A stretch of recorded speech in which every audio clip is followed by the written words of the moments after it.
다 함께 사도신경으로 우리 신앙을 고백하겠습니다. 나는 전능하신 아버지 하나님 천지의 창조주를 믿습니다. 나는 그의 유일하신 아들 우리 주 예수 그리스도를 믿습니다. 그는 성령으로 잉태되어 동정녀 마리아에게서 나시고 본디오 빌라도에게 고난을 받아 십자가에 못 박혀 죽으시고 장사된 지 사흘 만에 죽은 자 가운데서 다시 살아나셨으며 하늘에 오르시어 전능하신 아버지 하나님 우편에 앉아 계시다가 거기로부터 살아있는 자와 죽은 자를 심판하러 오십니다. 나는 성령을 믿으며 거룩한 공교회와 성도의 교제와 죄를 용서받는 것과 몸의 부활과 영생을 믿습니다. 아멘. 다 함께 찬송가 180장 함께 찬양하겠습니다. 180장 함께 찬양하겠습니다. 하나님의 나팔 소리 천지 진동할 때에 예수 영광 중에 구름 타시고 천사들을 세계 만국 모든 곳에 보내어 구원받은 성도들을 모으리. 나팔 불 때 나의 이름 나팔 불 때 나의 이름 나팔 불 때 나의 이름 부를 때에 잔치 참여하겠네. 무덤 속에 잠자던 자 그때 다시 일어나 영화로운 부활 승리 얻으리. 주가 택한 모든 성도 구름 타고 올라가 공중에서 주의 얼굴 배우리. 나팔 불 때 나의 이름 나팔 불 때 나의 이름 나팔 불 때 나의 이름 부를 때에 잔치 참여하겠네. 주님 다시 오실 날을 우리 알 수 없으니 항상 기도하고 깨어 있어서 기쁨으로 보좌 앞에 우리 나가서도록 그때까지 참고 기다리겠네. 나팔 불 때 나의 이름 나팔 불 때 나의 이름 나팔 불 때 나의 이름 부를 때에 잔치 참여하겠네. 아멘. 오늘 하나님께서 우리에게 주시는 말씀은 갈라디아서 3장 19절과 20절 말씀입니다. 갈라디아서 3장 19절과 20절 말씀 우리 함께 읽겠습니다. 그런즉 율법은 무엇이냐? 범법함으로 더하여진 것이라. 천사들을 통하여 한 중보자의 손으로 베푸신 것인데 약속하신 자손이 오시기까지 있을 것이라. 그 중보자는 한편만 위한 자가 아니나 하나님은 한 분이시니라. 아멘.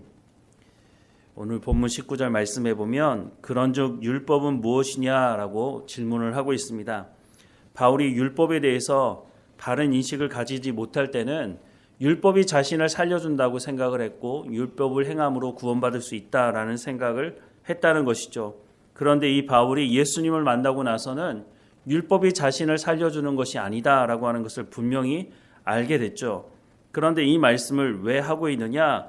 바로 갈라디아 교회에 들어온 사람들 중에 이 거짓 복음을 전하면서 바울이 예수님 만나기 전에 알았던 그 율법을 얘기하는 사람들이 있었다는 것입니다. 그래서 율법의 기능이 무엇인지에 대해서 분명히 말을 하고 있는데요. 로마서 7장 7절 말씀에 보면 그런즉 우리가 무슨 말 하리요? 율법이 죄냐? 그럴 수 없느니라. 율법으로 말미암지 않고는 내가 죄를 알지 못하였으니 곧 율법이 탐내지 말라 하지 아니하였더라면 내가 탐심을 알지 못하였으리라 라고 말씀을 하고 있습니다. 율법의 주요 기능이 뭐라고 말씀합니까? 율법이 우리가 죄인인 것을 알게 한다라고 말씀을 하고 있습니다. 그래서 8절, 9절 말씀도 더 보면 그러나 죄가 기회를 타서 계명으로 말미암아 내 속에서 온갖 탐심을 이루었나니 이는 율법이 없으면 죄가 죽은 것임이라. 전에 율법을 깨닫지 못했을 때에는 내가 살았더니 계명이 이름에 죄는 살아나고 나는 죽었도다라고 말씀을 하고 있습니다. 율법의 기능이 뭐라고요? 내가 죄인인 것을 알게 한다는 것입니다. 율법에 살인하지 말라라고 말씀을 하고 있기 때문에 살인하는 것이 죄라고 하는 것이 분명히 드러난다고 하는 것이죠. 그러면 율법은 이스라엘 백성들이 출애굽해서 광야에서 받은 것인데, 그러면 그 전의 사람들은 죄가 죄됨을 알지 못했느냐? 그러지 않았다고 말합니다. 로마서 2장 12절부터 15절 말씀해 보면, 무릇 율법 없이 범죄한 자는 또한 율법 없이 망하고, 무릇 율법이 있고 범죄한 자는 율법으로 말미암아 심판을 받으리라. 하나님 앞에서는 율법을 듣는 자가 의인이 아니요 오직 율법을 행하는 자라야 의롭다 하심을 얻으리니, 율법 없는 이방인이 본성으로 율법의 일을 행할 때에는 이 사람은 율법이 없어도 자기가 자기에게 율법이 되나니, 이런 이들은 그 양심이 증거가 되어 그 생각들이 서로 혹은 고발하며 혹은 변명하여 그 마음에 새긴 율법의 행위를 나타내느니라 라고 말씀합니다. 율법이 없을 때는 양심이 기준이 되어서 사람을 죽이면 그것이 죄라고 하는 것을 알았다는 것입니다. 율법이든 양심이든 이들의 중요한 기능이 바로 우리가 죄인이라고 하는 것을 분명히 말해주고 있다라고 말씀을 하는 것입니다.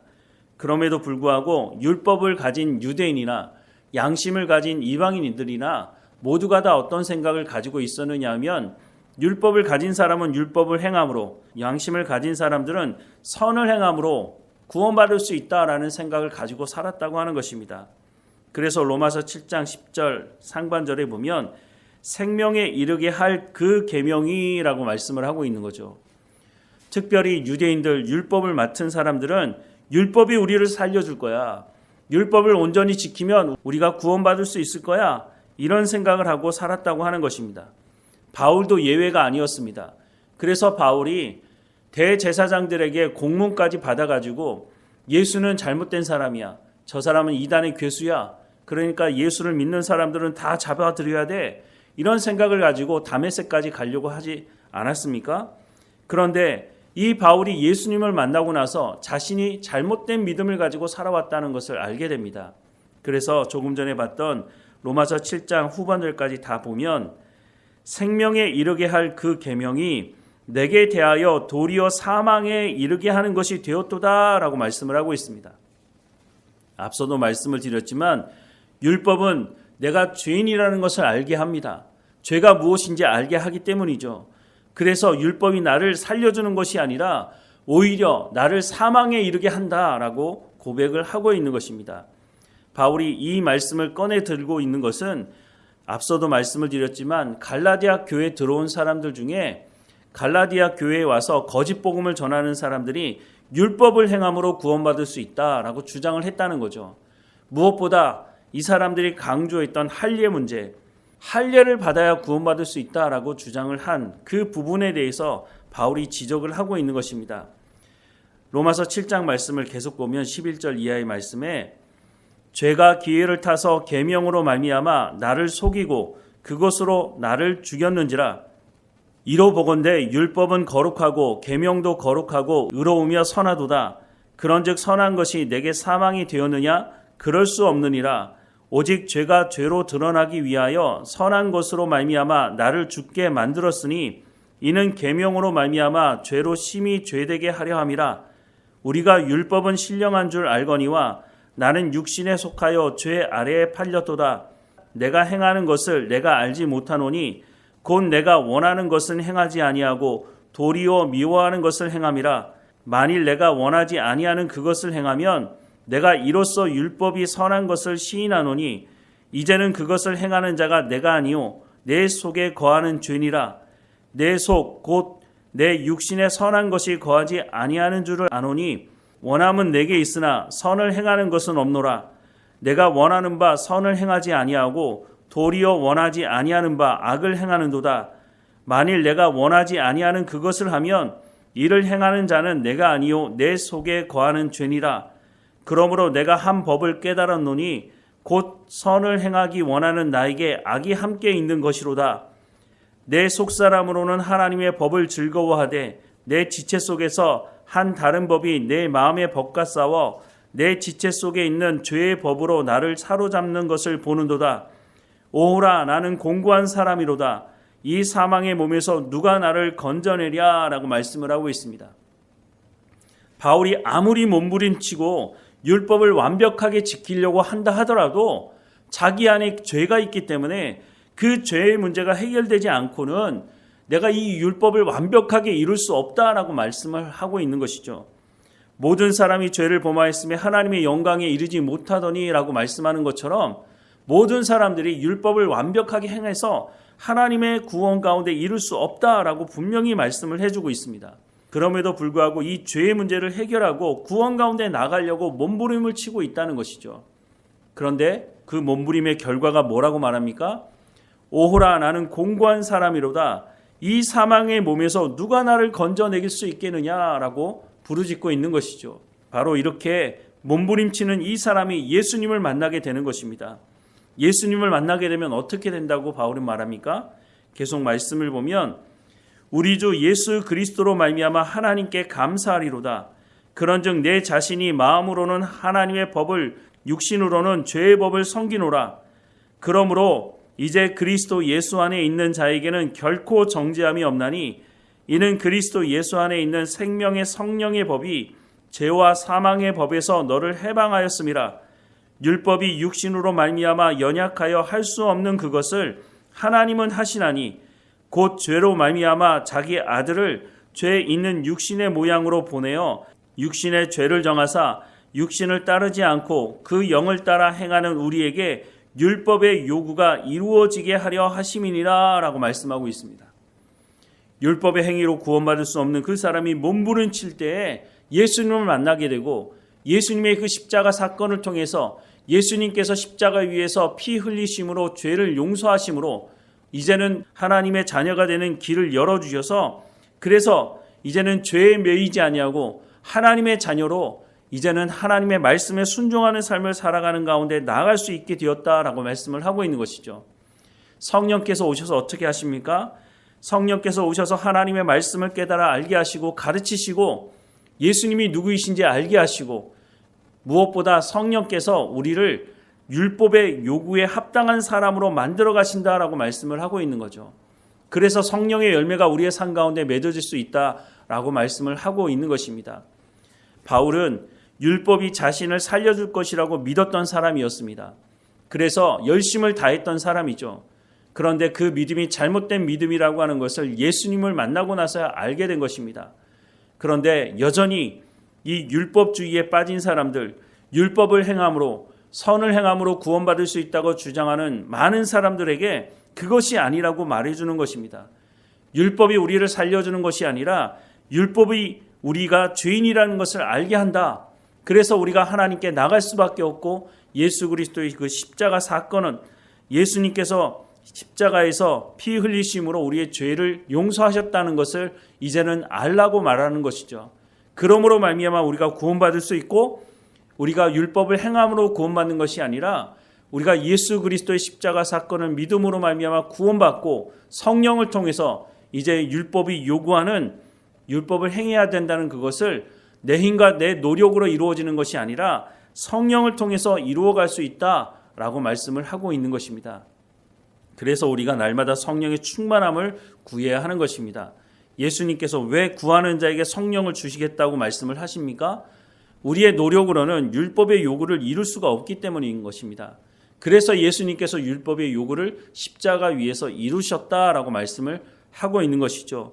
우리는 그 예수 그리스도 안에서 이제 성령을 통해서 율법의 요구를 이루어갈 수 있다라고 하는 것을 말씀하는 이 말씀을 우리가 기억하면서 이제는 하나님의 부르심을 받았으니까 그 부르심이 합당한 삶을 살라고 말씀하는 말씀을 따라서 우리가 하나님의 백성다운 삶을 살아감으로 율법의 요구를 이루어가며 이제는 살면 된다고 말씀하는 것이죠. 그래서 우리가 그렇게 살아갈 때 세상 사람들이 우리를 보면서 하나님을 보게 되는 것입니다. 그래서 그 사람들이 우리의 그 착한 행실을 통해서 하늘에 계신 아버지께 영광을 돌리는 삶을 살아가게 된다는 것이죠. 우리가 그래서 그들에게 복음을 전할 수 있는 것입니다. 그럴 때에 그들이 우리에게 소망을 물을 것이고 우리가 그들에게 그 소망이 무엇인지 말해 주어야 한다라고 말씀을 하고 있는 것이죠. 모든 것이 연결되어져 있는 말씀입니다. 우리가 어디로부터 시작되었다고 말씀합니까? 예수 그리스도를 믿음으로 말미암아 구원받는 것으로부터 시작되었다고 말씀합니다. 우리가 하나님의 말씀을 온전히 듣고 이 말씀대로 우리가 구원받은 백성들이니 이에 합당한 삶을 살아가라 라고 말씀을 하고 있는 것이죠. 그런데 이 복음의 말씀을 들었던 갈라디아 교회 사람들이 율법을 행함으로 구원받을 수 있다라고 하는 그 거짓 복음에 빠진 것에 대해서 바울이 그렇지 않다라고 하는 것을 거듭 반복해서 말씀해 주고 있다고 하는 것입니다. 이제 하나님의 백성다운 삶을 살아가라고 말씀합니다. 오늘 말씀하시는 이 말씀을 마음에 새기고 우리가 전적인 하나님의 은혜로 구원받았다고 말씀하시니 이제 성령의 충만한 가운데 하나님의 말씀, 이 율법의 요구를 온전히 이루어가며 살아가는 우리의 삶이 되기를 주님의 이름으로 축원합니다. 기도하겠습니다. 사랑하는 하나님, 우리를 하나님의 은혜로 구원하시고 우리가 어떤 율법의 요구, 율법의 행위로 구원받은 것이 아니라 전적인 하나님의 은혜, 십자가 사건을 통해서 부름받고 성령을 통해서 예수님을 구주로 영접하게 하셨으니 이제 성령의 충만한 가운데 율법의 요구를 이루어가는 삶이 될 수 있도록 은혜를 허락해 주옵소서. 율법이 우리를 살려주는 것이 아니라 예수 그리스도가 우리를 살리시는 것을 분명히 알고 우리가 은혜 가운데 살아가는 삶이 될 수 있도록 인도해 주옵소서. 오늘도 어느 곳에 있든지 우리가 복음의 증거자로 살아갈 수 있도록 우리의 손과 발을 통해서 하나님의 말씀이 흘러갈 수 있도록 은혜를 허락해 주옵소서. 우리의 그 착한 행실을 통해서 세상 사람들이 하늘에 계신 우리 아버지께 영광을 돌릴 수 있도록 우리의 삶이 그들 가운데 하나님이 증거되는 삶이 될 수 있도록 인도해 주옵소서. 우리의 입술 가운데 하나님의 말씀을 붙여주시고 복음을 증거하는 삶이 될 수 있도록 인도해 주옵소서. 하나님, 오늘 우리 가운데 맡겨진 모든 일에 충성을 다하게 하시고 우리 가운데 건강함도 지혜와 명철도 허락해 주셔서 우리 가운데 맡겨진 모든 일에 대해서 충성을 다하며 하나님께 감사하는 삶이 될 수 있도록 인도해 주옵소서. 오늘 우리와 함께 하실 하나님께 감사드리고 예수 그리스도 이름으로 기도드립니다. 아멘. 하늘에 계신 우리 아버지, 아버지의 이름을 거룩하게 하시며 아버지의 나라가 오게 하시며 아버지의 뜻이 하늘에서와 같이 땅에서도 이루어지게 하소서. 오늘 우리에게 일용할 양식을 주시고 우리가 우리에게 잘못한 사람을 용서하여 준 것 같이 우리 죄를 용서하여 주시고 우리를 시험에 빠지지 않게 하시고 악에서 구하소서. 나라와 권능과 영광이 영원히 아버지의 것입니다. 아멘.